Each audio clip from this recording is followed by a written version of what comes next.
नमस्कार, मैं doctor Vinay Singh Yadav, associate professor, राजकीय महाविद्यालय बहरोड, अलवर, आपका स्वागत करता हूं। और हम पढ़ रहे थे लास्की के राजनीतिक विचारों के बारे में। पिछली कक्षा में हमने लास्की के राज्य के संबंध में विचार पढ़े। लास्की राज्य के बारे में व्यवहारवादी दृष्टिकोण रखते हैं और उनके राजनीतिक दर्शन में व्यक्ति केंद्र स्थान पर है। इसी प्रकार हमने राज्य और व्यक्ति के बीच क्या संबंध है, राज्य की अवज्ञा के प्रश्न के बारे में विचार किया और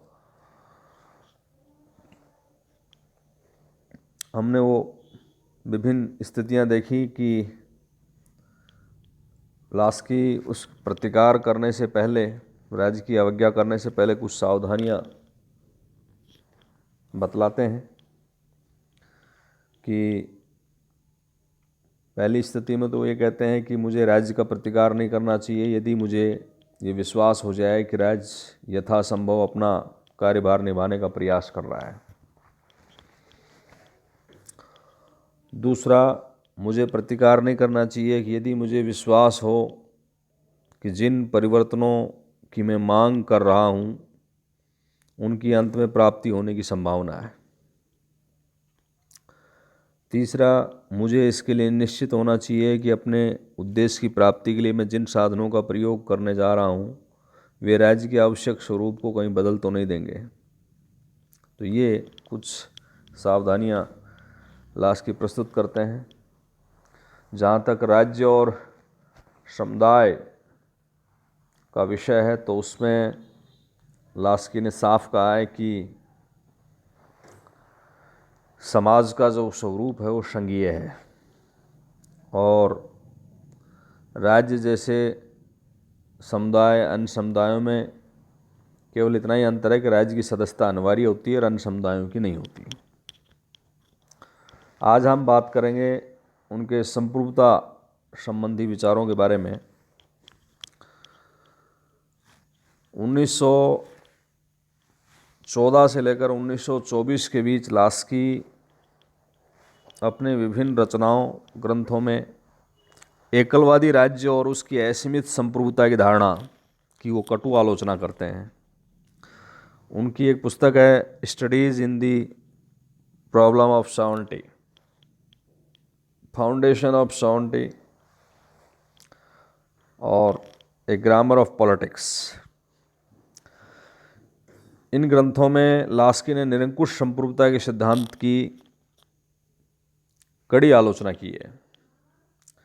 लास्की की यह धारणा है कि आधुनिक काल में बोंदा, Hobbes, Rousseau, Bentham, Hegel, Bosanquet, Austin जैसे विचारकों ने राज्य की संप्रभुता का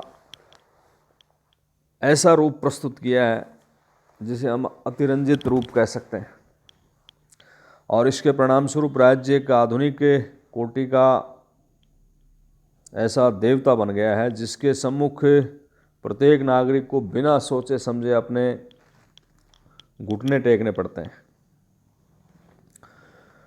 आधुनिक राज्य की संप्रभुता के स्थान की व्याख्या करते हुए लास्की लिखते हैं कि आधुनिक राज्य और संप्रभुता पर्यायवाची शब्द बन गए हैं। सर्वोच्च सत्ताधारी होने के कारण आधुनिक संप्रभु राज्य अन्य समाजों से स्वतंत्र है। संप्रभु राज्य का दावा है कि आंतरिक रूप से यह सर्वोच्च है। व्यक्तियों और समुदायों का यह स्वेच्छा से नियंत्रण करता है, जहाँ इसकी इच्छा पर किसी प्रकार की वैधिक मर्यादाएं नहीं हैं। लास्की का विचार है कि इस प्रकार की असीमित जो संप्रभुता है, असीमित संप्रभुता का जो सिद्धांत है, उसको इन विभिन्न पहलुओं के आधार पर उसका परीक्षण किया जाना चाहिए, उसकी समीक्षा करनी चाहिए और उसमें कुछ प्रमुख आधारों पर लास्की ने विचार किया है। तो उसमें संप्रभुता की ऐतिहासिक दृष्टिकोण से व्याख्या उन्होंने जो प्रस्तुत की है, उस आधार पर लास्की कहता है कि ऐतिहासिक दृष्टिकोण से देखने से ज्ञात होता है कि राज्य सर्वशक्तिमान संप्रभुता के सिद्धांत की जो उत्पत्ति है वो 16वीं शताब्दी में होती है। जिस तरह से मध्य युग में पोप इनोसेंट जैसे धर्मगुरुओं ने पोप की संप्रभुता के दावे प्रस्तुत किए थे, उसी परंपरा का अनुसरण करते हुए आधुनिक राज्य ने भी राज्य की असीमित संप्रभुता का दावा किया। 16वीं शताब्दी में पोप और सम्राट के बीच संघर्ष के अंतिम दौर में मार्टिन लूथर ने राजाओं की निर्बाध शक्ति को नैतिक समर्थन प्रदान किया था, और ये वो काल था जिसमें एक और पोप की जो शक्ति थी वो क्षीण हो रही थी और साम्राज्य का विघटन हो रहा था। दूसरी ओर राष्ट्रीयता की भावना और राष्ट्रीय राज और निरंकुश राष्ट्रीय राजतंत्रों का उदय हो रहा था।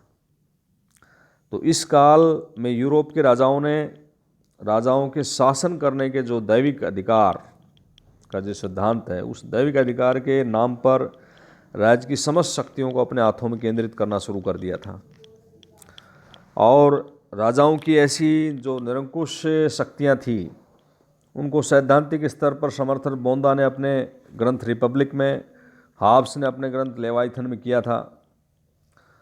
और लास्की ये कहते हैं कि इतिहास के इस काल में शांति, राष्ट्रीय एकता और स्थायित्व की समस्याएं प्रमुख थी।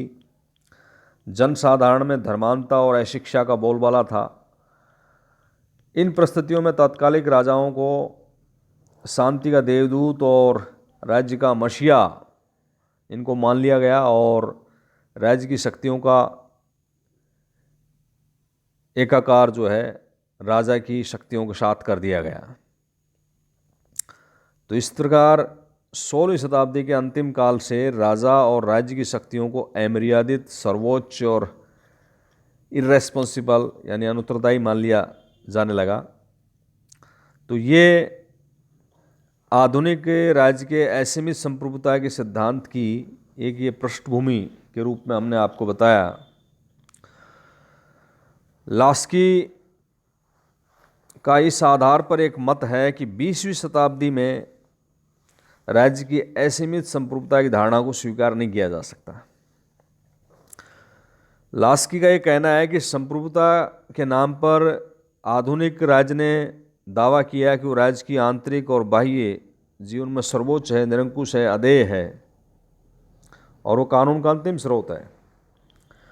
संप्रभु राज्य के इस प्रकार के दावों के विरुद्ध लास्की संघीय शासन व्यवस्था की चर्चा करते हैं, और लास्की का ये कहना है कि आधुनिक संघीय राज्य में संप्रभु राज्य को ढूंढना कठिन हो जाता है, और संघ शासन में न तो केंद्रीय सरकार को संप्रभु कहा जा सकता है और न ही संघ की इकाई जो सरकार हैं उनको संप्रभु कहा जा सकता है।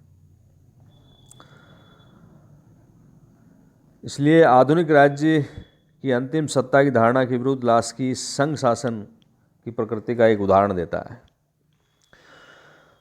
दूसरा, लास्की ये भी कहते हैं कि जो संप्रभुता की धारणा का प्रतिपादन ऑस्टिन ने प्रस्तुत किया है एक अमर्यादित शक्ति से संपन्न, तो लास्की ये कहते हैं कि यदि इन निरंकुश शासकों की सत्ता का यदि सूक्ष्म अध्ययन किया जाए तो ये निरंकुश शासक नहीं थे। वे अपने देश की प्रथाओं, परंपराओं, धार्मिक नियमों, लोकमत का सम्मान कर रहे थे, और व्यवहार में उन्होंने सदैव ही ऐसा किया, और इस कारण से वो अपने पद पर बने रहे। तो ये लास्की संप्रभुता का जो ऐतिहासिक दृष्टिकोण से ये व्याख्या प्रस्तुत करते हैं। दूसरा जो दृष्टिकोण है वो संप्रभुता की विधिक दृष्टिकोण से वैदिक दृष्टिकोण से व्याख्या वो प्रस्तुत करते हैं। वैधानिक दृष्टिकोण से संप्रभुता का जो स्पष्ट विवेचन है वो आधुनिक काल में जॉन ऑस्टिन ने प्रस्तुत किया, हम सब जानते हैं। और लास्किन ऑस्टिन के जो संप्रभुता के सिद्धांत को अपनी आलोचना का केंद्र बिंदु बनाया है। लास्की के विचार अनुसार विधिक संप्रभुता लीगल सॉवरेनिटी का जो सिद्धांत है वो अस्वाभाविक है, क्योंकि वो समाज के वास्तविक स्वरूप को समझने में असमर्थ है। लास्की कहता है कि दुनिया के किसी भी राज्य में किसी शक्तिशाली शासक के पास अमर्यादित विधिक शक्तियां संग्रहित नहीं थी। जैसे हमने पिछले पॉइंट में भी दूसरे पॉइंट से बात की कि जितने भी निरंकुश शासक थे वो वास्तव में इस प्रकार की शक्तियों का प्रयोग नहीं करते थे। वो अपने देश की प्रथा, परंपराओं, धार्मिक नियमों और लोकमत का ही सम्मान कर रहे थे। तो लास्की का ये कहना है कि दुनिया के किसी भी राज्य में किसी शक्तिशाली शासक के पास अमर्यादित विधिक शक्तियां संग्रहित नहीं थीं। तुर्की के सुल्तान या पंजाब के महाराजा रणजीत सिंह के पास भी नहीं। इन शासकों को अपने देश की परंपराओं, रीति रिवाजों के सम्मुख झुकना पड़ता था और इसके अतिरिक्त कानून को संप्रभु के आदेश के रूप में देखना भी विधि के वास्तविक स्वरूप को नहीं समझना है। लास्की का ये मानना है कि विधि में साम्य होता है, किंतु संप्रभु के आदेशों में ये साम्य नहीं होता। सर्वोच्च संप्रभु की अदम इच्छा को व्यवहार में शासितों की इच्छाओं के सम्मुख झुकना पड़ता है। और इंग्लैंड की संसद का उदाहरण देते हुए लास्की ये कहते हैं कि यद्यपि इंग्लैंड में संसद की संप्रभुता है और सैद्धांतिक स्तर पर संसद की जो शक्तियां वो असीमित हैं, किंतु व्यवहारिक स्तर पर संसद पर मतदाताओं का, यानी जो राजनीतिक संप्रभु है, उसका नियंत्रण रहता है। ब्रिटेन में सैद्धांतिक स्तर पर संसद के संप्रभु होने पर भी व्यवहार में उस देश के हर नागरिक का नियंत्रण एक तरह से रहता है। और यदि हम देखें तो लास्की के इन विचारों का सार सिर्फ इतना है कि संप्रभुता की शक्ति असीमित अमर्यादित नहीं होती। संप्रभुता आंतरिक और बाह्य रूप से प्रतिबिंबित होती है। और लास्की का ये मानना है कि संप्रभुता समाज की शक्ति है और शक्ति होने के नाते वो सामाजिक हितों की पूर्ति का एक साधन है। और ये फेमस कथन भी लास्की का ही है कि राजनीति विज्ञान के लिए ये स्थायी लाभ की चीज़ होगी यदि संप्रभुता की संपूर्ण धारणा को ही तिलांजलि दे दी जाए। तो ये संप्रभुता का एक विधिक दृष्टिकोण से व्याख्या करते हैं लास्की। सामाजिक संगठन की दृष्टि से संप्रभुता की व्याख्या देते हैं लास्की और कहते हैं कि सामाजिक संगठन के दृष्टिकोण से भी संप्रभुता का सिद्धांत जो है वो निराधार सिद्ध हुआ।